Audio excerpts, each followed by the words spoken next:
Langkah kurangkan beban rakyat, subsidi kepada penternak ditamatkan bermula 1 Julai.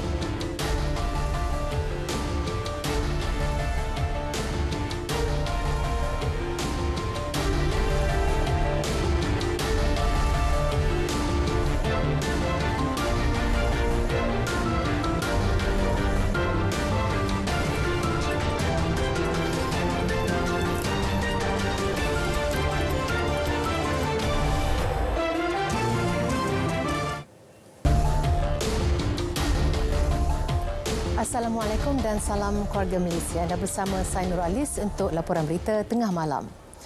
Tiada bayaran dikenakan buat jemaah haji yang membuat ujian pengesanan COVID-19 di fasiliti KKM. Jemaah juga dibenar membuat ujian serupa di fasiliti kesihatan swasta, namun ia perlu ditanggung sendiri. Menteri Kesihatan Khairi Jamaluddin memaklumkan jemaah berminat diminta menyemak senarai fasiliti kesihatan KKM yang menyediakan perkhidmatan berkenaan. Kerajaan Arab Saudi sebelum ini menetapkan semua jemaah haji perlu disahkan negatif COVID-19 menerusi ujian pengesanan RT-PCR dalam tempoh 72 jam sebelum ketibaan di Tanah Suci. Seramai 14,306 jemaah Malaysia mengerjakan haji tahun ini.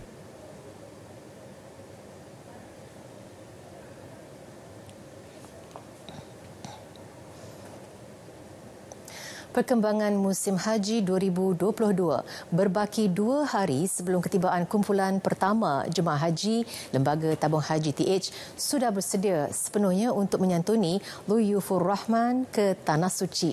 Untuk fasa pertama, kumpulan jemaah haji Malaysia akan ke Madinah terlebih dahulu untuk melakukan ziarah dalam dan luar Masjid Nabawi bagi memantapkan persediaan sebelum ibadah haji bermula.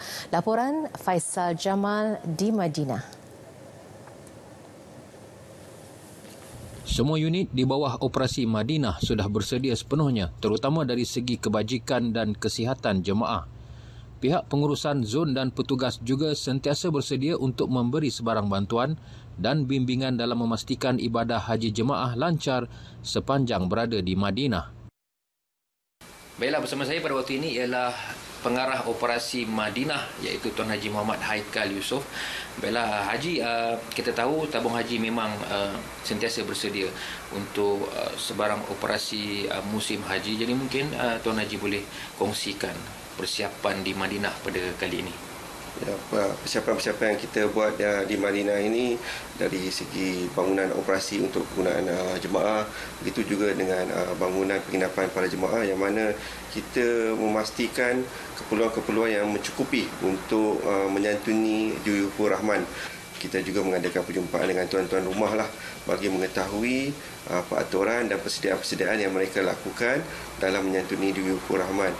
Setelah kita mengetahui perkara-perkara ini, dan kita akan mengimplementasikan gerak kerja kita, di mana kita akan mula membersih bangunan operasi ini setelah 2 tahun tidak digunakan, dan di sini menempatkan semua unit-unit pentadbiran di sektor Madinah, pusat perubatan, unit kaunseling, unit ibadat.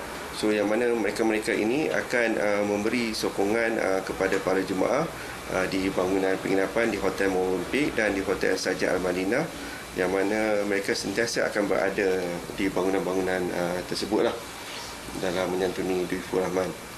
Okey Haji, kita tahu jemaah akan tiba dalam 4 hari bulan Jun nanti. Jadi mungkin telah pihak tabung haji sendiri telah pun, terutamanya di sektor Madinah, telah pun menyediakan pelbagai aktiviti sebelum tetamu Allah ini bergerak ke Mekah. InsyaAllah kita memang telah bersedia daripada permulaan ketibaan, di mana unit terminal telah bersedia untuk menyambut kedatangan para jemaah, sehinggalah jemaah itu tiba di bangunan penginapan, yang mana pihak pengurusan zon juga ada di sana untuk menyambut para jemaah untuk menyantuni mereka sehingga ke bilik-bilik penginapan.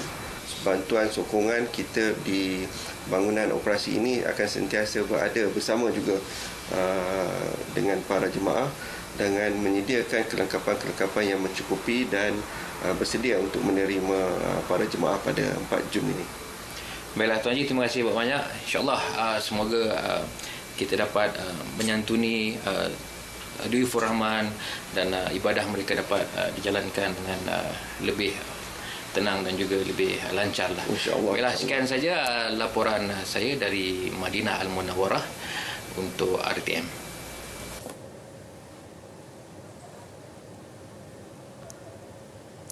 Kumpulan Sokongan Bahagian Operasi Madinah bertekad untuk memberi perkhidmatan terbaik demi kepuasan dan keselesaan jemaah. Ia sesuai dengan slogan Bersama Santuni Duyufur Rahman. InsyaAllah, seperti mana yang berlaku pada setiap tahun, jemaah haji bila sampai di Madinah mereka akan rasa happy, tenang dan sebagainya kerana kami sentiasa membuat persediaan rapi dan terbaik kepada jemaah haji. Kami bersedia 24 jam pada bila-bila masa untuk menyambut ketibaan jemaah haji dan juga akan menangani isu-isu berkaitan dengan jemaah haji, insya-Allah. Dan supaya dalam tempoh berada di Madinah ini, dia orang akan merasa sungguh happy. Dari segi keadaan persediaan kita, dari aspek penginapan dia orang, dari aspek bimbingan kepada jemaah haji dengan program-program yang kita buat, dan juga kita memantapkan lagi dia orang sebelum dengan program-program ibadah supaya apabila dia orang bergerak ke Mekah untuk menunaikan umrah, dia orang telah betul-betul bersedia, bersedia dari segi keadaan fizikal dan juga bersedia dari segi keadaan ilmu untuk ibadah itu sendiri.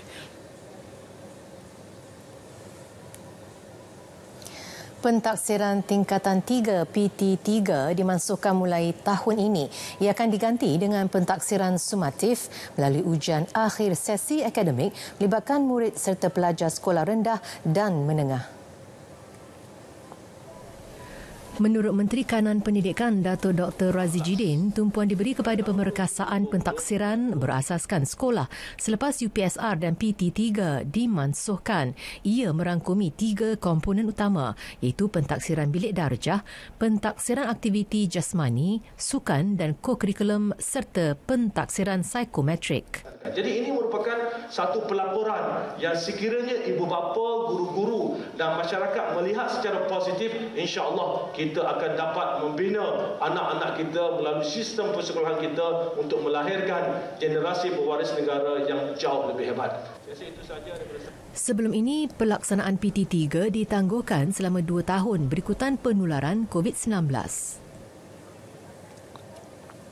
Bagi pentaksiran sumatif, Datuk Dr. Razi berkata pihak KPM akan menyediakan bank soalan mengikut tahap tertentu dan dijana oleh guru di peringkat sekolah. Bagi sekolah rendah, KPM hanya akan membuat soalan membabitkan 5 subjek iaitu Bahasa Melayu, Bahasa Inggeris, Matematik, Sains dan Sejarah. Manakala soalan bagi subjek lain akan disediakan oleh guru. Bagi pihak KPM pula, yang maklumat-maklumat ini akan dapat membantu kementerian secara lebih menyeluruh untuk melihat data-data yang ada di seluruh negara tentang pencapaian murid-murid dalam konteks-konteks subjek yang disebutkan tadi. Ini membantu kita untuk melihat khususnya perkara berkaitan literasi, khususnya perkara berkaitan dengan numerasi, bagi membolehkan intervensi dibuat di peringkat negeri, daerah dan juga di peringkat sekolah. Pelaksanaan pentaksiran bersifat fleksibel mengikut ketetapan pihak sekolah dan tidak dijalankan secara serentak di seluruh negara. Pentaksiran sumatif akan mula dilaksana dalam sesi akademik 2022-2023 bagi pelajar tahun 4, 5 dan 6. Ia turut akan dilaksana untuk pelajar tingkatan 1, 2 dan 3 pada sesi akademik yang sama.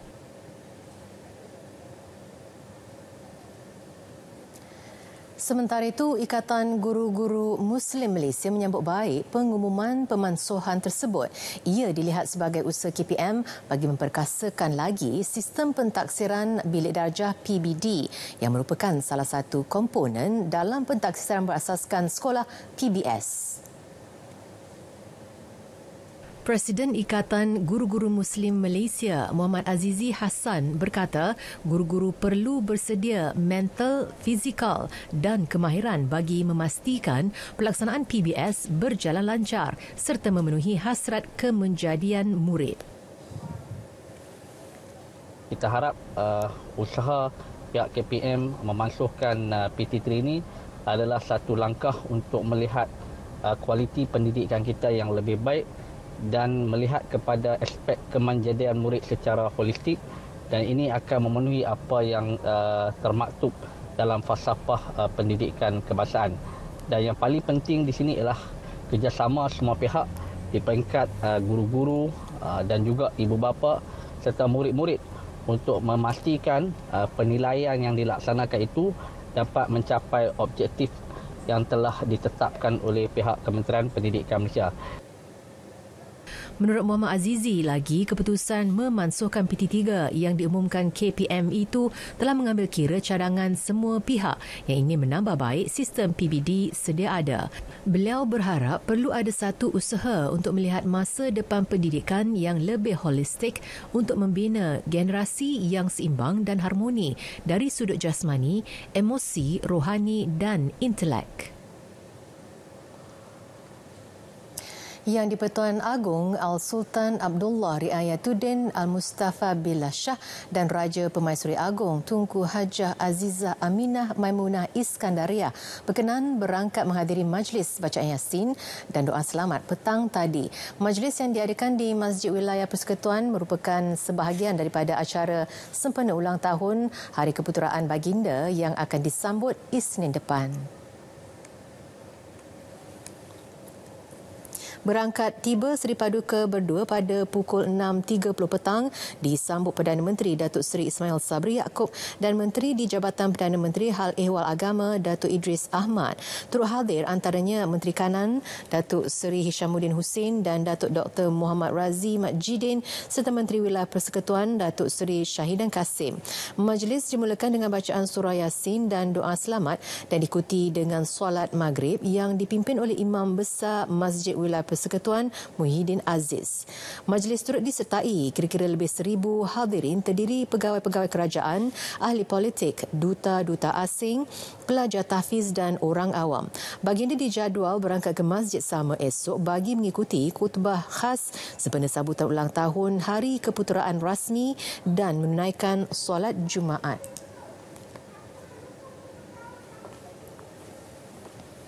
Belajar aspirasi keluarga Malaysia bagi ni kita anu dah. Best! Banyak tarikan! Ada pameran kementerian. Untuk anak ganu, Karnival Kerjaya Jamin Kerja Keluarga Malaysia pun ada. Ada jualan keluarga Malaysia. Boleh dapat barang harga murah. Berlangsung selama 3 hari dari 2 hingga 4 Jun ini. Dari pukul 9 pagi hingga 6 petang. Di Kompleks Sukan Negeri Terengganu. Kuala Lumpur Terengganu Darul Iman. Jom pakai ramai-ramai gini dong.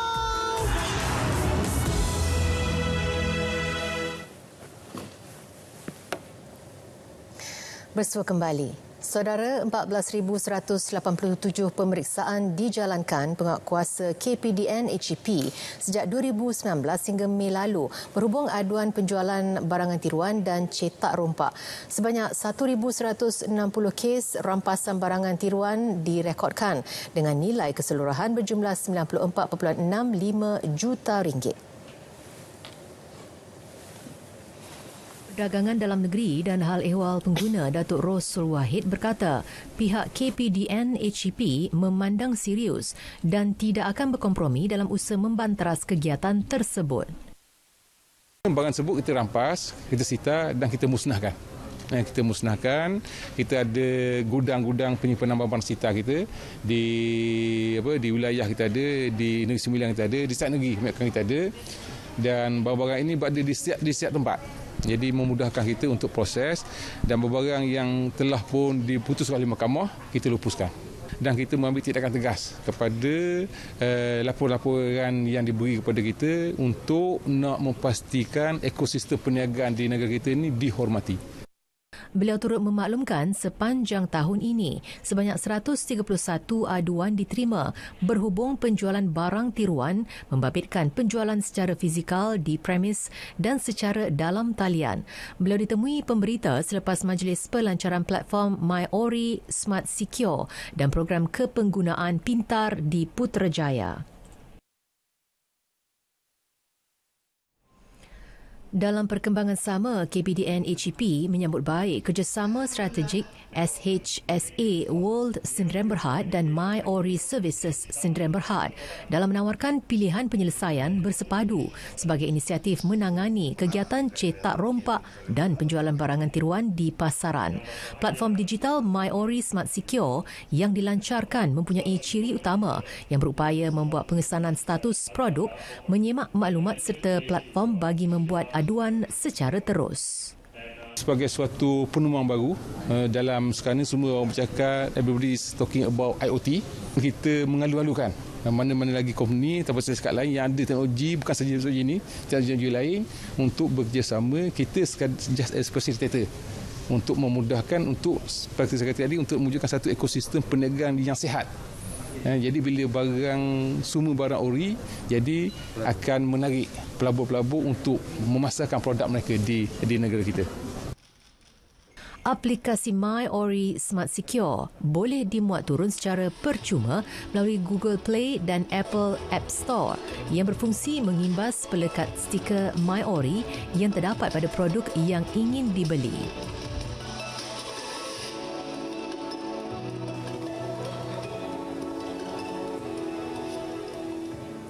Kementerian Sains, Teknologi dan Inovasi MOSTI melancarkan beca dengan teknologi solar sebagai usaha memodernkan perkhidmatan tersebut. Ia sejajar dengan perkembangan teknologi semasa untuk dimanfaatkan dalam kehidupan seharian. Penciptaan yang dijenamakan sebagai e-Beca Terengganu ini tercetus menerusi inisiatif kerajaan di bawah program berimpak tinggi 6 HIP6. Ia melibatkan SME Corp sebagai pembiaya program utama dan MOSTI melalui Yayasan Inovasi Malaysia YIM selaku agensi pelaksana yang telah menganjurkan pertandingan Inovasi Beca Terengganu 2021 secara dalam talian sewaktu pelaksanaan PKP yang lalu.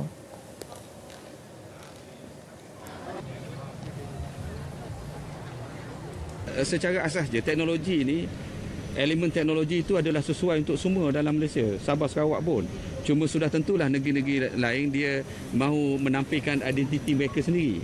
Macam kita tunjuk tadi ukiran-ukiran Terengganu, barangkali corak batik. Mungkin lepas ni yang saya boleh sebut, mungkin lepas ni apabila dia ada pengusaha, barangkali dia akan ada tertakluk pada kreativiti masing-masing. Pada pertandingan itu, Universiti Teknikal Malaysia Melaka UTM muncul juara sekaligus menerima geran HIP6 berjumlah RM90,000 meliputi aspek pembangunan, pengkajian, pengujian dan pembangunan model di Kuala Terengganu. E-Beca diyakini mampu memberi pulangan pendapatan lebih baik sekaligus meningkatkan sosioekonomi pengusaha perkhidmatan beca di negeri pantai timur itu.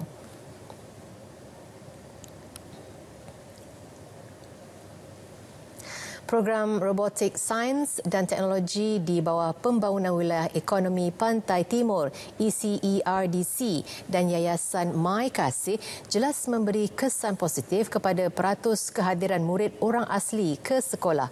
Guru Besar Sekolah Kebangsaan Sungai Pergam, Muhammad Syafi Abdul Bakar berkata mengikut rekod, jumlah murid hadir meningkat 84% berbanding 57% sebelum ini.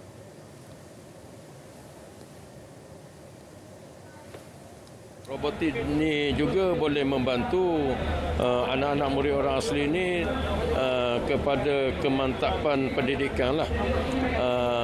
Sepaling-paling kurangnya boleh membimbing dalam perkembangan subjek matematik, sains.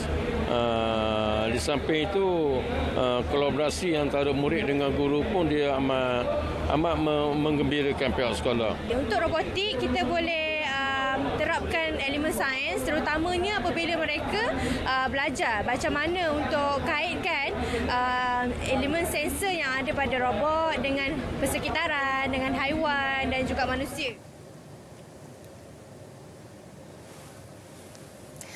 Pertandingan Robocon Malaysia 2022 mampu melahirkan mahasiswa yang mampu berfikir di luar kotak dan menjadi perintis dalam penciptaan robot. Timbalan Naib Chancellor Hal Ehwal Pelajar dan Alumni Universiti Sains Malaysia USM, Profesor Dr. Azlinda Azman berkata ia akan mengorak langkah baru dalam bidang robotik. Pertamanya adalah dijadikan sebagai platform bagi membolehkan mahasiswa-mahasiswa di peringkat IPTA, IPTS dan juga college community, politeknik untuk menunjukkan reka cipta mereka, menunjukkan inovasi mereka dalam penciptaan robotik. Ia juga mampu memperkemas pengetahuan pelajar terhadap teknologi robotik selaras dengan perkembangan revolusi industri 4.0.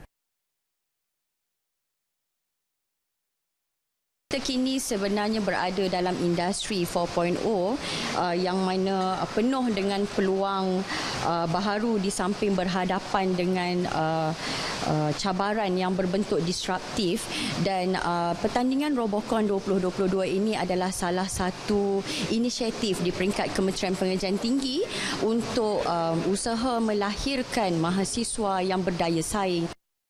Robocon Malaysia berlangsung hari ini hingga 5 Jun di Kompleks Sukan Azman Hashim, Universiti Sains Malaysia.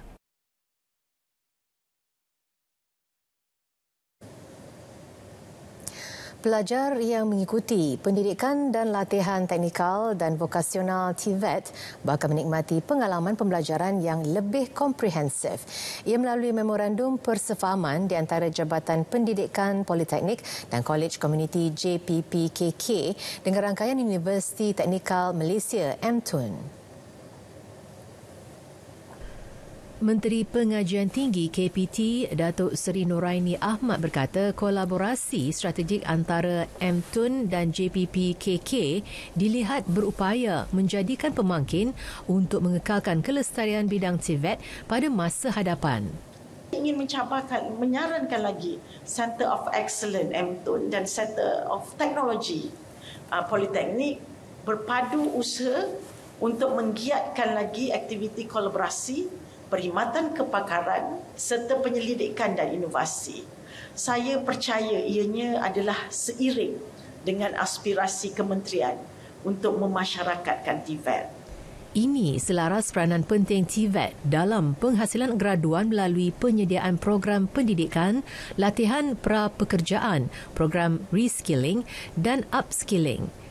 Ujarnya lagi, pengajian secara digital terutamanya menerusi mod pembelajaran terbuka dan jarak jauh ODL harus diteroka. Ia bagi memudahkan pelajar luar negara mengikuti pengajian tanpa menetap di Malaysia.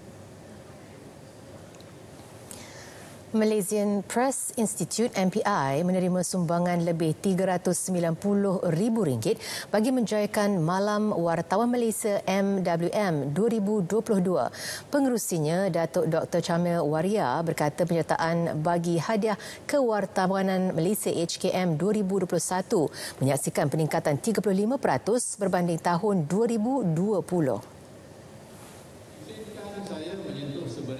Penyertaan HKM MPI Petronas 2021 yang para pemenang bagi 17 kategori yang dipertandingkan akan diumumkan pada Malam Wartawan 2022 pada 24 Jun nanti. Secara keseluruhannya, pihak Urustia telah menerima 350 penyertaan bagi HKM 2021. Bagi HKM 2020, 228 peserta telah mengambil bahagian. Hal ini bermakna terdapat peningkatan sebanyak 122 penyertaan atau hampir 35% bagi HKM tahun 2021 berbanding 2020. Datuk Dr. Chamil berucap pada majlis meraikan penyumbang MWM 2022 di Ibu Negara. 30 organisasi korporat dan agensi kerajaan menyerahkan sumbangan masing-masing untuk memeriahkan MWM 2022 yang akan diadakan pada 24 Jun.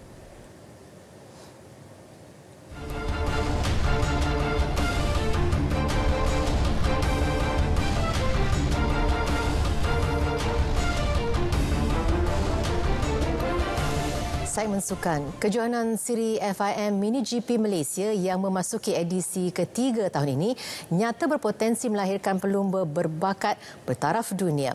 Menteri Belia dan Sukan Datuk Seri Ahmad Faizal Azumu berkata ia terbukti dengan kejayaan Muhammad Hakim Danish Ramli meraih kedudukan podium pada perlumbaan FIM European Talent Cup ETC. Dengan kerjasama erat, KBS akan terus memberi sokongan penuh dan mengalung-alungkan inisiatif untuk memperkasakan kejohanan seperti ini selaras dengan objektif Pelan Pembangunan Sukan Pemotoran. Beliau berkata demikian selepas melancarkan siri FIM Mini GP Malaysia dan perlumbaan siri Junior SIC Ovale.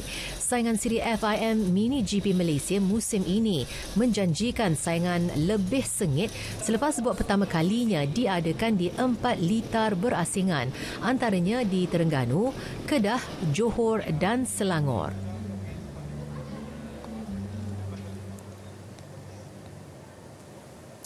Yang di-Pertuan Agong Al-Sultan Abdullah Riayatuddin Al-Mustafa Billah Shah dan Permaisuri Tunku Haja Aziza Aminah Maimunah Iskandaria berkenan merasmikan pertubuhan Nicole David atau Nicole David Organisation NDO yang diasaskan oleh legenda squash negara itu sendiri di Bukit Jalil Golf and Country Resort siang tadi.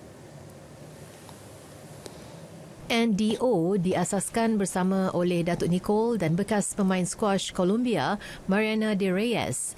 Ia merupakan platform bagi melahirkan bakat sukan itu selain turut mengajar bahasa Inggeris secara bersubsidi untuk kanak-kanak berumur 8 hingga 12 tahun. Program squash yang direka Datuk Nicole selaku Ketua Jurulatih akan menumpukan aspek pembangunan kanak-kanak melalui kelas dan modul yang disediakan serta berpeluang menyertai pertandingan dan kejohanan peringkat kebangsaan. Program tutorial bahasa Inggeris pula dilaksanakan dengan kerjasama Kedutaan Amerika Syarikat di Kuala Lumpur sebagai rakan program dan sejajar dengan kurikulum Kementerian Pendidikan untuk sekolah rendah. Seri Paduka berdua turut berkenan meluangkan masa beramah mesra dengan kanak-kanak yang menyertai program utama NDO Little Legends. Pasangan diraja itu kemudian berkenan melawat pejabat NDO serta fasiliti lain. Di sebalik kegagalan muncul juara Piala Asia 2022 buat kali pertama, ada sesuatu yang dapat dipelajari skuad hoki lelaki kebangsaan. Ketua Jurulatih A. Arul Savaraj percaya masih ada ruang buat anak buahnya tampil lebih baik selepas ini. Learn from this that we need to learn how to win championships. Winning matches is good, but we need to win championship because championship, the last game matters. When there's more pressure, that matters. But dalam pada itu, beliau memuji semangat juang yang ditonjolkan oleh barisan pemain kebangsaan itu. Katanya mereka telah membuat persiapan terbaik bagi menghadapi setiap perlawanan. Kekalahan di tangan Korea Selatan menyaksikan skuad negara mengulangi pencapaian terbaik sebelum ini apabila turut muncul naib juara pada edisi 2017 di Dhaka, Bangladesh. Malaysia bagaimanapun sudah mengesahkan tiket ke Piala Dunia 2023 di India yang bermula 13 hingga 29 Januari depan. Saudara, berita tengah malam berakhir di sini. Dapatkan perkembangan sahih sepanjang masa melalui portal berita RTM di berita.rtm.gov.my. Saya Nur Alis mengucapkan salam keluarga Malaysia dan selamat malam.